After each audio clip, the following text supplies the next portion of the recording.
warahmatullahi wabarakatuh. Ahlan wa sahlan, kembali lagi di WDP Waktunya DM Podcast. Nah, kalau kemarin kan kita udah ngebahas tentang prestasi dan juga masa depan nih. Sekarang kita akan ngebahas tentang Turki. Oke, jadi guys, buat yang belum tahu kenapa kita mau ngebahas tentang Turki, nah, khusus di Dharma Ramah ini kita akan mengadakan edu trip atau rihlah ke Turki bagi kelas 12-nya selama 10 hari. Buat yang penasaran, apa aja sih dan ngapain aja sih kita selama di sana buat kelas 12-nya?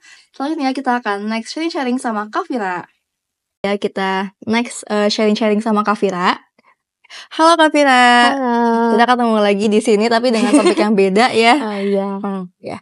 Nah, kali ini aku mau sedikit nanya dan kira-kira untuk Kak Fira ini untuk sharing tentang edu trip ke Turki gitu. Jadi selama Kak Fira ke Turki nih ada ngapain aja gitu, kayak kemana aja, terus seneng gak sih sama di sana gitu? Apa aja yang Kak rasain sama di sana? Kalau misalnya tujuan, kayak yang aku tahu ya, tujuan Darul Marhama adain program edu trip ke Turki ini, itu tuh emang kita di sana buat belajar yang namanya sejarah-sejarah Islamnya. Yang Masya Allah ternyata yang selama ini tuh aku baca buku apa lagi, iya bener banget SKI, cerita Ustadz Asep, Masya Allah ya, beliau ceritanya yang kayak wah, dan datang ke sana Masya Allah lebih wah lagi gitu kan kayak. Nah, kalau misalnya cerita tentang Turki mungkin aku bisa cerita sedikit tentang awal hari pertama gitu ya. Boleh. Mungkin awal-awal kita mulai dari starter pack. Pasti itu yang penting ya kalau misalnya kita mau edu trip. Kalau starter pack aku tuh cuma oh my god. Itu mungkin aku nggak kepikiran karena aku di sana udah mikir mungkin makanan Turki itu mungkin ini enak. Tapi ternyata pas ada banyak kakak kelas yang bilang makanan Turki itu bukan gak enak tapi hambar. Hambar dan makanya mereka menyarankan untuk membawa kentang Mustafa, bawa terasi bisa. Pokoknya bawa apapun yang mungkin bisa menguat rasa gitu kan.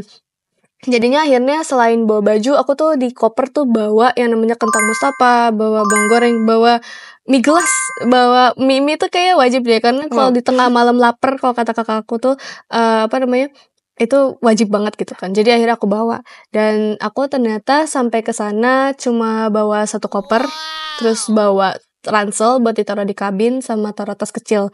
Nah untuk for your information ya, ini tas kecil ini khusus emang buat paspor, terus buat dompet, buat charger, HP dan segala macam yang emang benar-benar dibutuhin selama perjalanan. Dan tas kecil ini itu benar-benar dibutuhin banget karena kalau misalnya kamu perjalanan kayak misalnya kamar mandi atau gimana itu harus selalu dibawa. Orang tua aku selalu nekenin kalau itu harus selalu dibawa. Jadi kayak kalau misalnya ada uang di situ jangan dikeluarin dompetnya gitu. Jadi kayak ngambil aja dari situ, gak usah itu. Jadi akhirnya aku simpen di situ. Aku selalu bawa kemana-mana. Dan akhirnya sampai di bandara, berangkat dari sini tuh jam 9 kalau nggak salah. Jam 9 pagi, terus nyampe sana tuh jam 12 siang. Wow, agak lama ya? Iya lama ternyata.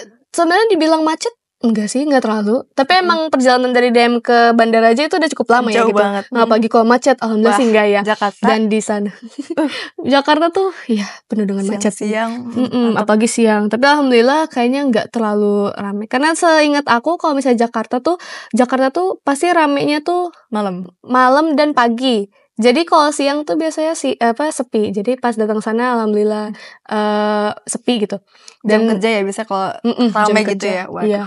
Dan di sana alhamdulillah nyampe, kita nunggu Umi Azalia buat datang. Terus kita di sana sambil keliling-keliling pesawat kan, keliling bandara gitu.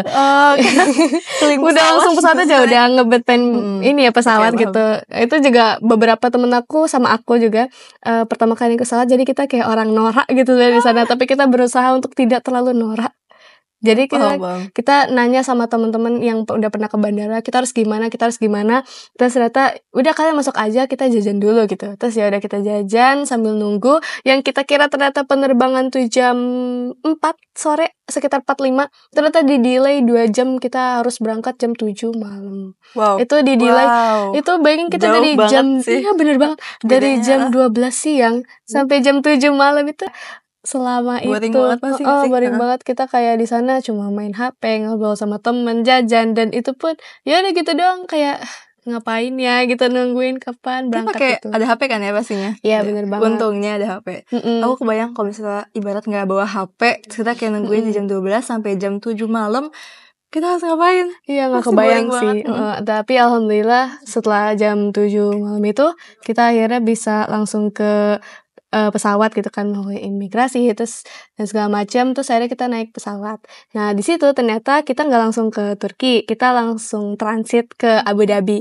Dan tuh kayak Masya Allah itu kayak tempat yang apa sih, yang kalau kata orang tuh bilangnya orang-orang kaya gitu ya. Saya kayak yali-yali. Bener banget itu. Terus habis itu kayak pas nyampe sana tuh alhamdulillah first impression aku pas naik pesawat tuh kayak oh ternyata seru ini gitu. Maksudnya kayak gak semengerikan itu. Terus nyampe sana, nyampe di Abu Dhabi, nunggu sekitar 2 jaman. Itu udah malam kalau gak salah ya, jam 12 malam sekitaran. Terus kalau misalnya di Indonesia tuh bisa sekitar 1-2 jaman setelahnya, berarti udah jam 2 pagi. Nah terus di sana kita di Abu Dhabi nungguin, kita gak bisa jajan karena ya itu 2 jaman lah ya. Iya. Itu waktu yang cukup singkat. Kalau kita mungkin 2 jaman cepet kita gini-gini, nggak bisa. Kita harus benar-benar nunggu stay sampai nanti ada informasi. Nah terus habis itu ternyata akhirnya kita dipanggil buat ke pesawat selanjutnya untuk sampai ke Istanbul. Nah pas mau ke Istanbul itu, nah di sini tuh mulai aku ngerasa ada yang agak aneh, soalnya kita di sana, soalnya di sana tuh kita baru dikasih makan kan, dikasih makan. Aku makan, temen aku ternyata tuh udah selesai, atau mungkin karena mereka enak gitu ya. Soalnya emang pesawat itu mungkin lagi begini-begini gitu ya. Apa sih kalau kita bahasanya turbulence gitu. Nah, terus abis itu pas aku lagi makan, terus itu turbulensinya tuh bener-bener yang kayak jek gitu. Yang kayak bener-bener dahsyat banget. Iya, sampai yang kayak kok ini kenapa sampai di situ kita kayak semua teman-teman aku pas udah nyampe di Istanbul, pokoknya kita bener bilang kita udah pasrah gitu kayak gitu. Tapi alhamdulillah kita nyampe sana dengan selamat. Terus ternyata qadarullahnya ternyata ada salah satu temen aku yang sempat muntah karena itu emang separah itu ya. Mungkin karena faktor cuaca kali ya, karena kan itu mendekati mungkin musim gugur tapi mendekati musim dingin. Jadi tuh awannya tuh bener-bener tebal banget. Ya setelah sampai di Istanbul kita baru ngambil koper-koper dan segala macam. Nah di situ baru aku nyalain data roaming. Nah jadi kalau misalnya kalian sebelum mau berangkat edu trip itu diusahakan udah mempersiapkan data roaming gitu kan. Nah terus pas aku nyalain data roaming pakai HP aku itu tuh nggak bisa gitu loh. Kenapa sih nggak bisa gitu kan? Aku kayak udah panik gitu. Aku sampai nelpon sama orang tua aku yang kebetulan ternyata kita nyampe sana tuh sekitar jam pagi di Turki, dan di sana di Indonesia tuh udah agak siangan tapi masih termasuk pagi gitu, jadi masih bisa nelpon. Nah terus ternyata tuh pas dicek-cek ternyata HP aku yang bermasalah, bukan data roamingnya tuh. Jadi akhirnya aku memutuskan SD card aku, SIM card sih, aku taruh ke teman aku dan tethering jadi kita berdua. Dan akhirnya yaudah dari Istanbul kita baru perjalanan ke kota yang mungkin kita tahu ya masjid yang terkenal itu. Masjid. Ayo apa namanya? Masjid. Ayo yang jawab di komen. Ada. Coba itu agak lupa, astagfirullahaladzim. Pokoknya tuh itu dulu Konstantinopel dan dia itu namanya kalau nggak salah Masjid Hagia Sophia. Iya benar. Salah nggak sih? Bener banget Hagia Sophia. Iya ya Allah aku udah lupa ya lazim. Tapi itu emang Masya Allah pas aku nyampe sana, itu kan dulunya gereja ya. Iya. Dan itu katanya tuh emang yang terbesar. Dan kalau kata Pak Asep kan, Ustadz Asep kan sering bilang kalau misalnya dunia ini menjadi satu negara, maka kota Konstantinopel itu ya akan menjadi ibu kotanya gitu. Karena emang Masya Allah sebagus itu. Dan di situ emang bukan masjid, gereja, tapi dia tuh emang bener-bener sebagus itu dan luas, dan sekarang kan udah dijadiin masjid ya, jadi kita datang ke sana juga buat sholat pun nggak masalah. Terus di seberangnya itu ada Blue Mosque gitu, dan Blue Mosque ini termasuk yang nggak sebesar Hagia Sophia mungkin, tapi dia itu emang warnanya mungkin nggak terlalu biru ya. Pikiran aku tuh Blue Mosque tuh blue gitu, biru tapi ternyata enggak, dalamnya dalamnya tuh biru tapi nggak biru banget, kayak soft blue, baby blue. Ya mungkin biru, biru campur-campur ada warna lain lah gitu. Tapi lucu ya, lucu banget, ya, pokoknya kalau misalkan kesana tuh kalian harus benar-benar ngeliat, dan tuh Masya Allah sebagus itu. Dan ternyata di hari pertama tuh kita nggak masuk, kita tuh langsung ke Topkapi. Topkapi itu museum. Apa tuh? Dia tuh museum, isinya tuh ada kayak tongkat Nabi Musa, ada jubahnya anaknya Rasulullah SAW. Tuh pokoknya tuh banyak banget peninggalan-peninggalan di situ. Terus itu juga Topkapi ini termasuk apa sih, kayak mansion, apa sih, rumah besarnya Sultan Mehmet II. Apa sih, kayak bukan kerajaan, apa sih, kayak ya mansion gitu. Kayak benteng mungkin? Bukan benteng. Dia tuh kayak semacam istana tapi kecil gitu. Kalau istana kan dia lebih gede kan. Kalau mansion tuh di bawahnya lah. Tapi itu benar-benar luas dan itu bagus. Situ aku mendapatkan banyak banget, kayak bisa ngeliat ini, bisa ngeliat itu. Terus ternyata bisa ngeliat ke dorm yang dimana tuh dorm ini asrama itu isinya tuh buat istri-istrinya si Sultan gitu. Itu kayak ternyata seluas itu dan lihat satu kamar aja itu bagus. Kebayang. Itu kayak Istri istilahnya Sultan. kerajaan-kerajaan gitu ya. Terus ternyata kalau bisa kita ngeliat ke ujung di Topkapi itu, kita bisa ngeliat ada Selat Bosporus. Selat Bosporus tuh yang antara pemisahan ini loh, pemisahan yang Asia sama mau ke itu. Pernah dengar. Iya kan, kalau kalian baca sejarah nanti coba lihat aja, cek, correct me if I'm wrong. Soalnya aku masih ini ya agak-agak. Itu kayak selat yang memisahkan antara ini Asia sama Afrika gitu, kalau nggak salah di sini, Selat Bosporus gitu. Terus kayak itu emang sebagus itu. Dan itu ada di foto nggak itu? Oh, di foto pasti. Boleh kirim. Boleh. Terus habis itu situ sebelahnya tuh ada Sea of Marmara. Terus kayak, dan itu emang Masya Allah sebagus itu. Terus kayak apalagi kita view-nya tuh itu, kalau saya ngebayangin zaman dulu itu mungkin kayak kerajaan, terus view-nya tuh langsung laut gitu. Itu enak ya, tiap pagi ngelihat laut tuh Masya Allah, itu enak banget. Kalau bisa kita tinggal di situ gitu. Iya, kayak pagi. Terus di situ juga pokoknya sebenarnya banyak ya pelajaran bisa aku ambil di situ, tapi mungkin salah satu yang aku dapetin tuh di situ. Nah, setelah dari Topkapi itu, kalau nggak salah kita ngelewatin Hagia Sophia dan Blue Mosque, kita tuh langsung pergi ke hotel karena udah waktunya gitu. Oh, sebelum ke hotel kita tuh ternyata makan. Nah, di situ itu baru kita mulai nyoba yang namanya makanan gitu. Nah, itu kayak gimana nih makanan Turki gitu. Terus kita ternyata di situ disuguhin, di meja itu sudah disuguhin roti. Rotinya tuh kayak, tau gak sih, roti kebab. Kok kebaya sih? Kebab gitu kan. Itu kayak tipis gitu. Terus habis itu gak lama kita disuguhin sama supnya kayak oranye gitu.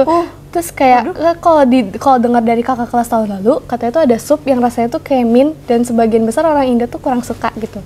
Dan akhirnya kita mikir sup ini kali ya gitu. Terus kita nyoba lah gitu, Terus first impression sama sup itu enak di awal, tapi itu ternyata kacang banget. Dan aku tuh kebetulan gak terlalu suka kacang, tapi temen aku ada yang suka gitu kan. Jadi kalau misalnya itu kasih ke dia aja gitu kan. Terus itu kayak kacang banget dan kental, jadi kayak ya Allah, kayaknya aku nggak deh gitu, maksudnya nggak masuk selera gitu.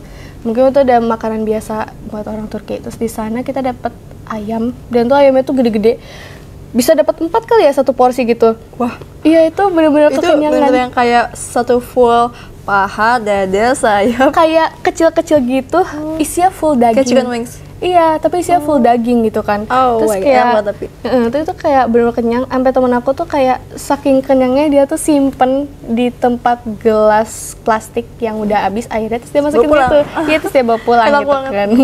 Terus abis itu ya udah, abis itu kita langsung pergi ke hotel. Nah, di situ aku belum ngerasa yang namanya dingin, karena itu kan kita datangnya pas pagi, agak sore, pagi, terus siangnya kita jalan, jadi kita nggak ngerasa dingin kan. Pas kita nyampe hotel udah kita tidur, pas besok paginya itu baru mulai ngerasa dingin. Terus kayak langsung menusuk gitu. Itu itu kayak langsung menusuk gitu. Terus kayak ya Allah, ini dingin banget, gak kuat. Terus abis itu ya udah, akhirnya kita melanjutkan perjalanan lagi. Seingat aku tuh kita perjalanan itu cukup lama, karena dari Istanbul itu kita langsung, kalau nggak salah ya, langsung ke Pamukkale. Kalau bertanya-tanya Pamukkale itu di mana tuh kayak arah sebelum Kapadokia gitu. Wow. Jadi kita ke Pamukkale dulu. Nah, di Pamukkale ini perjalanannya itu sekitar dari pagi tuh dari jam 9 atau berapa gitu, atau jam 8 gitu. Kita kan ada berhenti juga kan buat sholat dan segala macem. Nyampe sana tuh kalau nggak salah menjelang mau maghrib gitu. Nah terus kita nyampe sana, kita ke tempat kayak apa sih, dia tuh menjual banyak banget barang-barang Turki. Kayak salah satunya dia ngejual sirup pomegranate. Pomegranate tuh delima. Oh iya. Dan itu bener-bener pure delima. Jadi kalau misalnya kita tanya harganya mahal. Itu pasti mahal banget. Cuma kayak aku tuh pengen banget beli karena kan pure delima kan, kayak kapan Dimana lagi gitu kan, kapan lagi. Terus ke delimanya juga merah-merah banget gitu kan. Terus kan Seger banget berarti ya? Iya seger banget, karena kita dikasih tester semuanya. Semua jenis produknya tuh dia kasih tester. Kayaknya aku bakal cobain satu-satu gitu, ambil. Bener banget. Karena kapan lagi kita makan yang Iya. gini? Maaf ya Nora ya. Oke, terus abis itu pas kita udah dikasih tester satu-satu, terus kita langsung ke tokonya. Tokonya tuh banyak banget. Pasti yang terkenal kan Turkish Delight ya. Iya. Nah, di situ ada Turkish Delight yang katanya itu no sugar. Tapi tuh kita kelihatannya tuh kayak tebel, terus itu kelihatan manis, bener kelihatan manis, tapi katanya no sugar. Nah, tapi mungkin kalau ditanya no sugarnya itu pakai gula buah. Jadi mungkin gulanya itu lebih sehat ya daripada gula yang biasa dipakai gitu. Nah, terus itu emang kalau misalnya kita nanya tester, mereka tuh baik banget.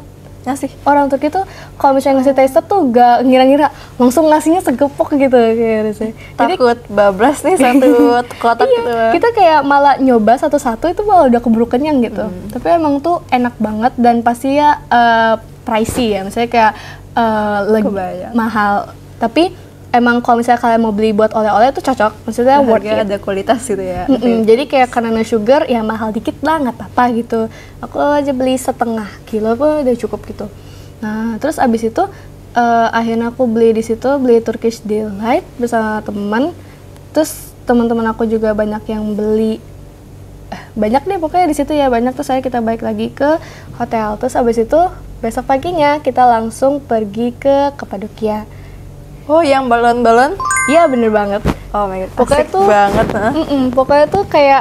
Pokoknya tuh pas di Kapadokia itu, pertama kali kita di Kapadokia itu dingin banget gitu. Maksudnya kayak Pagi ya? Iya, itu malam, itu baru malam. Itu udah dingin banget dan kita tuh kita tuh baru mau makan malam dan itu kita keluar udah kayak nusuk banget dinginnya gitu kan. Tapi kita akhirnya masuk ke tempat makan malam dan di situ ya ini baru, kalau makanan di hotel itu kan dia tuh mengambilkan kayak prasmanan gitu. Nah di situ biasanya kita jarang banget dapet nasi. Jadi bawa? Nggak bawa juga karena di situ kita banyak kan makan kentang, makan sosis, makan pengganti keju, nasi gitu iya ya? pengganti nasi karena mungkin emang mereka makanannya kayak gitu-gitu kan. Tapi ya overall ya enak gitu. Saya kayak alhamdulillah nggak terlalu hambar gitu ya, kayak dibilang orang. Biasa kan Turki hambar gitu. Ya pas lah kalau bagi kita. Kadang tapi kalau aku lagi malas, aku iseng-iseng bawa Terasi? aku nggak bawa terasi, tapi aku bawanya bawang goreng. Kentang Mustafa bener banget, aku selalu pakai itu. Terus habis itu akhirnya di Kapadokia itu ternyata kita nginep 2 kali. Jadi kita langsung berangkat agak siangan karena destinasinya deket. Kita datang ke Aeropolis.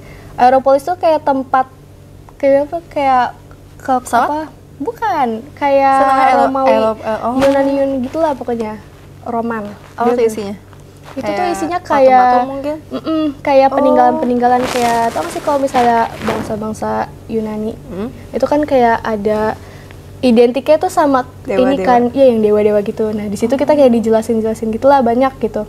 Nah terus abis itu di situ tempatnya tuh emang bagus banget dan di situ aku baru tahu di situ ada yang bilang katanya, kata tour guide-nya ya, di situ ada Jesus Crucifix. Kayak waktu itu di mana bagi orang Kristen Yesus itu salib di sana gitu kan. Jadi kayak di sini. Makanya di situ tuh banyak sejarahnya gitu ya. Makanya kenapa Kapadokia itu lebih banyak orang Kristen dibandingkan orang Islam ya, mungkin karena itu ya, aku bisa mikirnya gitu. Terus banyak kita kayak nemu apa sih kayak sarkofagusnya kayak di sejarah yang bentuknya tuh kayak ini ya, patung-patung. itu tempat penyimpanan mayat kan, ya kalau nggak salah sih gitu. Terus kayak itu bener-bener gede dan itu tuh tebel ya. Terus kayak emang orang dulu kalau meninggal terus emang dia petinggi, mungkin beli itu bisa semahal apa ya. Dan itu emang sebagus itu, ukirannya tuh bener-bener jelas gitu. Nah, terus habis itu selesai dari situ, kita balik lagi dan keesokan harinya buat ke Kapadokia lagi, masih di Kapadokia. Kita pergi ke daerah yang agak lebih tinggi. Di situ kita kalau misalnya daerah lebih tinggi, kita bisa ngelihat rumah-rumah yang seperti jamur gitu. Mushroom house mungkin ya? Mungkin kalau itu identik banget ya kalau Kapadokia tuh. Dia kayak mushroom gitu. Dan terus habis itu tour guide ini bilang kalau Kapadokia itu disebut sebagai beautiful land of horse gitu. Itu maksudnya kayak dimana Kapadokia ini dia itu tempat yang cocok buat berkuda gitu. Nah terus kalau misalnya kita lihat, aku kira tuh Kapadokia itu yang penuh dengan hijau-hijau gitu. Tapi ternyata tuh kayak apa ya? Kayak kalau misalnya di geografi tuh kayak ada banyak banget material-material dari abis letusan gunung gitu. Dan ternyata benar kata tour guide itu Kapadokia dulu ini itu di tengah-tengah antara 3 gunung gitu. Jadi ada satu gunung kita liatin, cuma aku lupa namanya apa, dan dia tuh masih aktif kalau nggak salah. Waktu dulu tuh sering letusan kan, maksudnya kayak dulu tuh letusan, akhirnya ada material gunung situ. Jadi terus lama-lama makin mengeras kan jadi pasir, terus ada gunung lagi jadi itu. Nah makanya itu setiap bukit-bukitannya di situ tuh kayak berlapis-lapis gitu, karena efek dari letusan gunung yang berkali-kali gitu. Wah, dahsyat. Iya makanya. Terus katanya sih yang bikin aku kaget dulu Kapadokia di situ tuh dulunya tempat kayak laut, danau mungkin ya gitu. Danau? Iya danau. Aku juga nggak ngira itu danau. Iya di situ ada air ternyata, dan sekarang malah jadi tempat pemukiman yang orang-orang jadi wisata. Tapi tuh aku masih agak salfok nih sama yang tadi mushroom house. Iya itu. Aku masih kebayang ini bentuknya kayak jamur, atasnya bulat, bawahnya tuh kayak kecil. Dia tuh kayak panjang gitu loh, panjang terus kayak ada kubah gitu. Dan itu tuh kayak ya kayak jamur lah pada umumnya gitu. Dan itu ternyata dan itu ternyata rumah, dan aku itu kaget kan. Nah terus di situ ternyata selain ada mushroom room itu kita juga ngelihat rumah yang ada di dalam goa. Di situ tuh di dalam goa itu kita bisa ngelihat di mana orang-orang dulu pernah buat kayak semacam wine dari anggur, dan mereka tuh buat itu di situ di dalam rumah bukan rumah bawah tanah sih, rumah goa gitu. Nah itu kayak ada yang kayak gini dulu gitu. Fermentasi gitu ya ditinggalin. Iya, terus kayak tempatnya begini gitu. Terus kayak bener-bener itu kayak pasir. Ya gitu lah pokoknya agak kebayang keren banget berarti ya. Kalau misalnya kalian datang sana sih kayak itu bener-bener sempit, karena itu masuknya aja tuh bener-bener sempit gitu kan. Tapi pas masuk ke dalamnya tuh kayak wah bisa ya gitu orang bikin rumah tapi dalam goa gitu. Next time ya kita kesana kan. Ditunggu nanti ceritanya loh. Terus habis itu setelah dari Kapadokia tuh kalau nggak salah kita pergi ke Ankara. Ankara tuh katanya tempat ibu kotanya Turki sekarang. Dulu kan Istanbul ya. Makanya aku kira Ankara tuh ibu kotanya Turki, tapi ternyata sekarang Ankara gitu. Oh jadi nambah wawasan lagi nih. Nah terus di Ankara ternyata kita nyampe ke embassy, apa sih bilangnya tuh kedutaan besar Indonesia yang ada di Turki. Nah di situ kita ketemu sama banyak orang, apalagi ketemu sama kakak-kakak yang ternyata tuh dia jurusan hubungan internasional dan dia lulus di universitas di Turki itu. Masya Allah. Dia kayak Masya Allah banget gitu ya. Terus kayak kita nanya-nanya banyak deh tentang kuliah dan segala macam.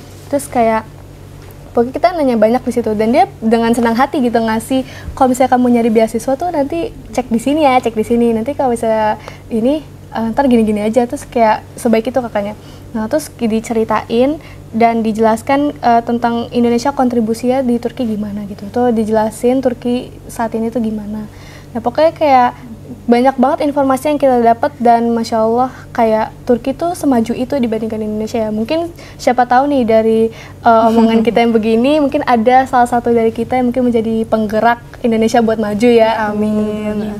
Terus kayak, nah terus di situ dia ngejelasin kalau Muslim di Turki itu emang agak beda ya. Dia tuh ada yang namanya soft Muslim sama hard Muslim. Ini udah kayak vibes orang gitu ya, soft, hard. Udah kayak dua kubu gitu. Terus kita nanya dong, kalau soft Muslim itu softy. Kalau soft Muslim itu dia kayak kalau misalnya sholat dia tuh enggak, tapi dia Islam KTP. Iya, mirip-mirip kayak gitu. Islam KTP. Dia Islam tapi dia nggak sholat. Tapi kalau hard muslim, nah kita mungkin bagi mereka termasuk hard muslim karena setiap itu kita selalu sholat. Kok hard? Nggak, makanya Emang agak beda ya? agak beda, tapi ya udahlah, maksudnya itu Perbedaan. emang udah itu perbedaan kan, dan kita harus menghargai karena kita waktu itu di negara orang itu. Nah terus habis itu setelah dari Ankara kita langsung pulang. Kita pulang untuk persiapan buat besok itu kita langsung ke salah satu universitas swasta di Turki ya, dan itu namanya Ibnu Khaldun University. Nah, Apa tuh? Ibnu Khaldun University itu namanya, dan paham. dan itu swasta, dan bagi aneh tuh swasta itu tapi itu sebagus itu. Dia kayak pas kita masuk tuh kayak wah, vibe belajarnya tuh dapet karena itu anginnya berhembus, itu kayak ya Allah enak banget gitu. Kayak sekolah elit gitu mungkin. Sekolah elit banget gitu. Harvard, Stanford. Oh, mungkin itu lebih elit Sekelas, lagi ya. oke. Cuma ini bagi Agak kita sedikit di bawah. Tapi Hmm, masih bagus. Bener banget, karena itu masih dalam Eropa kan. Eropa kan terkenal dengan universitasnya. Estetiknya. Iya, estetik banget. Dan di situ identik dengan merah sama coklat gitu. Jadi kayak wah Kebayang. ini udah bagus banget gitu. Kayak Harry Potter gitu ya vibes-nya. Kebayang tuh coklat, merah, terus kayak ada api-apinya. Oh, nggak api juga sih sebenarnya.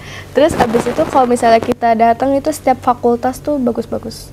Aku ngelihat fakultas komunikasi karena aku tertarik sama itu, dan itu sebagus itu, ada wawancara dan segala macam. Oh iya, sebelumnya tuh kita juga ngepresentasiin Darul Marhama loh ke Ibnu Khaldun University, ke depan direkturnya langsung gitu. Terus kayak dia tuh bilang kayak dia tuh komentar kalau nggak salah with English of course, kayak kalian ini sebenarnya SMA atau kuliah gitu. Maksudnya kita kan nyebutin program kayak Tata Busana, Tata Boga, kok kalian bisa melakukan hal itu di usia kalian yang masih muda gitu, SMA gitu kan. Kalian keren banget gitu. Pokoknya kayak Masya Allah, Direktur Ibnu Khaldun ini benar-benar baik banget ya, dan memuji kita bahwa kita tuh banyak banget kegiatan yang ternyata tuh yang seharusnya tuh SMA hanya belajar kan, dan ternyata dia kaget dengan program kita ini gitu kan. Dan akhirnya kita diajak berkeliling, bertemu banyak orang, mahasiswa gitu. Terus ada, kalau misalnya kamu ngeliat suatu fakultas, itu fakultasnya itu bukan yang kayak gedung tinggi doang. Ternyata tuh dia gedungnya kotak, tengah-tengah itu taman. Terus setiap per fakultas Selalu kayak gitu, kayak tengah-tengah iya, sama taman. kayak gitu, iya. Wow. Dan itu sebagus itu, kayak kalau misalnya kamu lagi capek di kelas, kamu tuh bisa langsung ke taman. Tinggal dan bengong gitu ya, kalau di sini mah tinggal ke taman tengah-tengah fakultas. Enak banget. itu enak banget karena anginnya tuh udah mendukung, ada Eropa. taman juga, Terus Eropa di ya. Eropa lagi. Itu emang enak banget sih. Bahan SG banget ini. Kalau Turki itu dia kan tengah-tengah Eropa Asia ya, jadi kayak masih bisa lah Asia sama Eropa gitu, dapat dua-dua vibe-nya gitu kan. Nah dari Ibnu Khaldun University sudah selesai, kita langsung belum balik sih, kita langsung pergi ke ini nih yang kita tunggu-tunggu sih sebenarnya. Kita pergi ke Grand Bazaar. Nah Apa tuh? di Grand Bazaar itu tuh kayak pasar, dimana pasarnya itu tuh kita emang isinya tuh penuh dengan Makanan? oleh-oleh, iya ada makanan, ada baju, ada apa. Itu aku beli banyak di situ karena emang harganya terjangkau. Apalagi di sana tuh terkenal kan sama jilbabnya ya. Jilbabnya itu yang benar-benar katanya sih sutra. Gak tau sih bahannya apa, tapi emang benar-benar selembut itu dan katanya asli gitu. Terus aku beli di sana. Mungkin harganya agak cukup mahal ya, tapi buat orang tua apa sih yang enggak gitu kan. Terus kayak soalnya bagus juga gitu, jadi kapan lagi gitu. Waktu itu kayak sempat ditanya nawar gitu kan. Dia waktu itu nawarin harga, dia bilang gini, kasih harga yang bikin kamu seneng gitu. Ya udah aku sebutin aja, yang tadinya harganya 1.000, aku turunin kalau 300 lira aja gimana gitu. Terus dia jomplang tapi ya. Iya kayak kan nggak bisa buat naikin lagi nggak. Terus ya udah 400 lira aja gimana. Terus abis itu masih nggak bisa, kalau 500 lira aja gimana gitu kan. Terus aku bilang kayaknya nggak bisa deh gitu.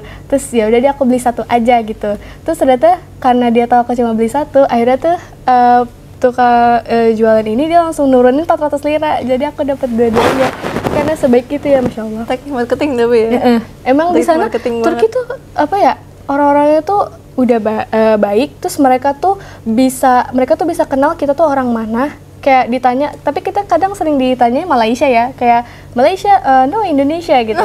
Kayak tapi tapi kayak sama aja kan bahasanya. Terus mereka tuh ternyata banyak juga yang bisa bahasa Indonesia, bahasa Malaysia gitu. Terus bahasa kita belanja di sana pakai bahasa Inggris pun mereka ngerti gitu. Karena emang itu kan Keren ya. terus kayak ya udah kita akhirnya belanja di situ banyak sampai udah selesai gitu kan. Nah, terus ternyata sebenarnya kita sebelum ke Grand Bazaar tuh kita baru masuk ke Hagia Sophia sama Blue Mosque. Nah, di Hagia Sophia itu tuh bener-bener luas ya. Itu kalau kamu masuk itu udah kayak gereja. Ya, bekas-bekas gereja itu masih ada tapi tidak meninggalkan kesan Islamnya tuh ada gitu. Soalnya udah ditempelin ini kan kayak tulisan Allah, tulisan Nabi Muhammad gitu kan. Pokoknya tuh banyak banget dan itu kita kebetulan aku waktu itu lagi berhalangan jadi aku nggak sholat gitu kan.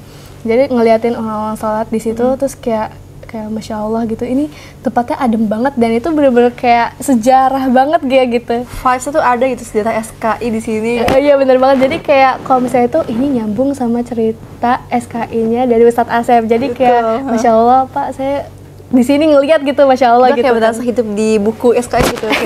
Bener banget iya. Konstantinopel tuh begini, Hagia Sophia. Karena kayak sebagus itu ya Konstantinopel, iya sih aku acungin jempol karena itu emang bagus banget.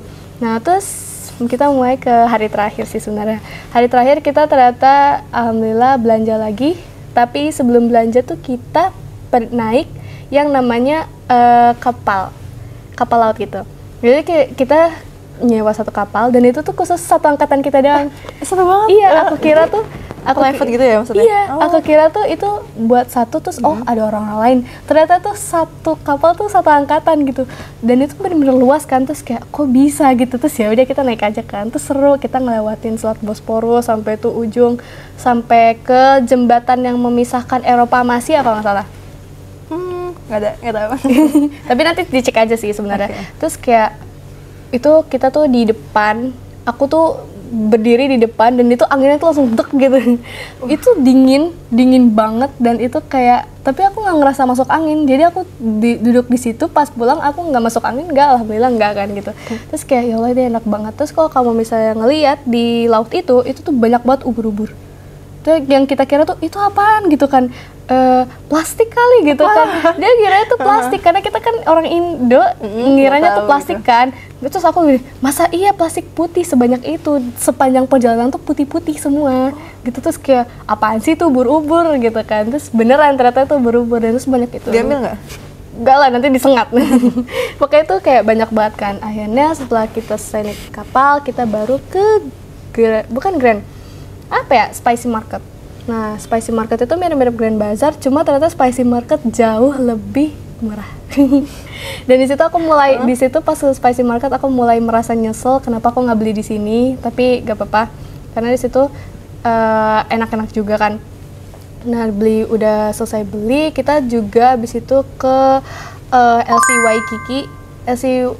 LC Waikiki tuh kayak jual baju, tapi dia tuh termasuk yang terjangkau murah gitu kan. Nah di situ karena murah itu jadi kayak orang kebanyakan tuh turis-turis datang ke sana gitu. Tapi kebetulan aku nggak beli ya. Soalnya meskipun orang bilang murah, tapi bagi kita sebagai pelajar masih agak pricey. Masih agak pricey. Tapi ada yang murah, cuma mungkin nggak desainnya nggak sesuai yang aku suka gitu kan. Dan tapi sampai sini aku malah nyesel karena emang kapan lagi sih beli kayak gitu ya. Soalnya waktu itu pas pulang aku tuh masih ada sisa kan, terus kayak ini sisa mau diapain gitu kan, sayang gitu kan. Terus akhirnya udah selesai, kita baru mau pulangnya itu kita suruh bangun jam 2 pagi. Jam 2 pagi tuh kita harus bangun dan kita harus langsung ke bandara. Nah di bandara itu kita sebelum ke bandara tuh kita ngucapin banyak terima kasih sih sebenarnya sama supir kita, sama tour guide kita gitu kan, yang udah nganterin kita selama perjalanan. Terus kita punya oleh-oleh sedikit ya dari Indonesia. Kadang ada teman-teman yang bawa tapi gak kemakan, dikasih gitu kan. Jadi kayak itu sebagai bentuk tanda terima kasih sih. Jadi kalau misalnya angkatan lain mau ke Turki, jadi kalau misalnya di hari terakhir itu kita saranin sih kayak gitu juga ya. Itu semoga jadi kegiatan yang diteruskan sampai kapan tau gitu Insya kan. Allah, nanti kita next ya kelas 11 ini. Ya bawa banyak makanan Indonesia gitu, terus buat dikasih ke itu juga nggak masalah gitu. Nah habis itu kita pulang jam 2. Kita akhirnya pas pulang tuh kita tetap transit lagi ya di Abu Dhabi. Terus kita di sana kan nunggu lama ya, karena itu dari jam 12 siang sampai jam 10 malam.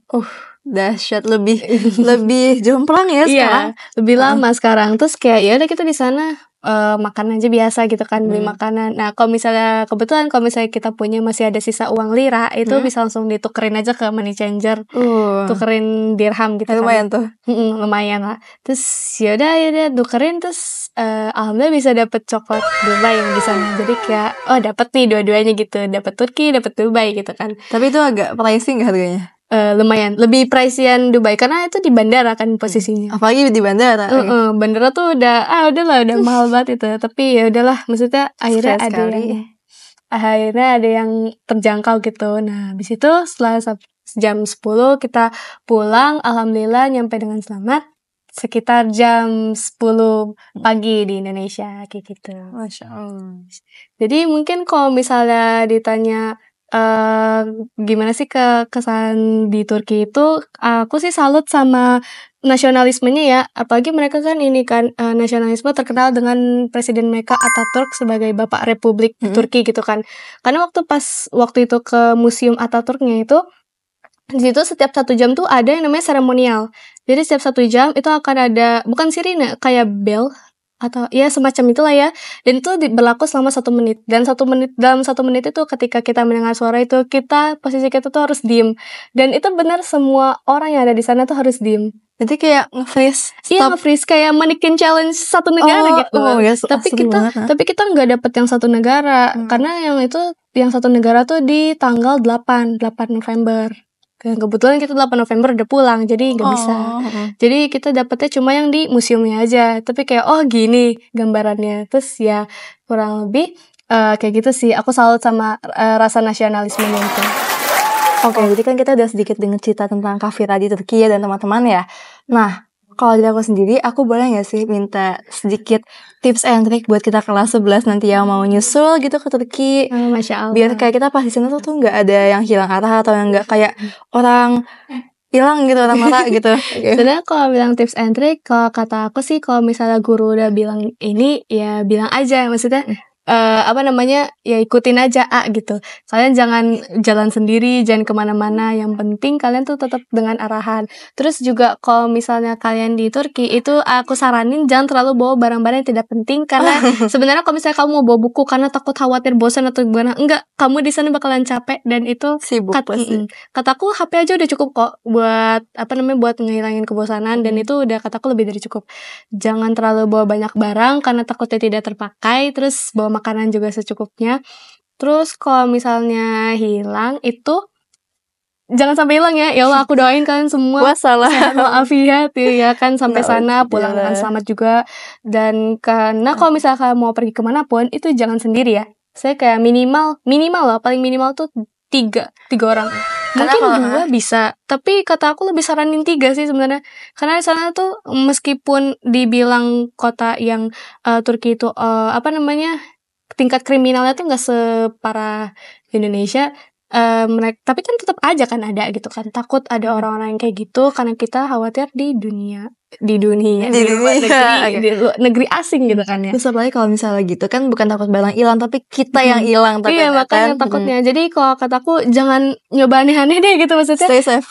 Maksudnya kayak udah ikutin aja arahan, yang nggak perlu ini, nggak perlu itu. Aku tahu mungkin kalian penasaran, tapi pada tempatnya ya. Ini posisinya kalian di bawah naungan sekolah, dan itu udah ini urusan sekolah. Maksudnya kita tuh urusan sekolah, tanggung jawab sekolah juga. Jadi kalau misalnya kalian hilang, yang ribet tuh bukan cuma kalian dan orang tua, tapi sekolah juga. Jadi jangan meribetkan orang lain. Kurang lebih seperti itu. Mungkin udah cukup sih dari aku pertanyaannya. Udah mulai kebayang gitu gimana sih Turki, gimana sih hawa-hawa Eropa, Asia. Udah. Kalau diceritain lebih panjang, ini bakal panjang lagi ya. Tapi kayaknya 2 jam, 3 jam mungkin ya. Bener banget. Mungkin kalian langsung aja deh nyoba, karena Masya Allah itu seindah itu.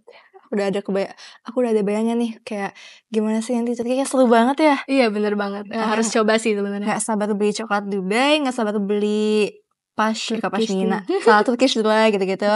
Oke, mungkin cukup sih dari aku. Nah, gak kerasa kita udah ngabisin setengah jam lebih untuk mendengarkan kisah edutri Turki dari kelas 12, perwakilan kelas 12, yang pasti gak kalah seru banget gitu. Dari mulai Hagia Sophia, dari Ankara gitu.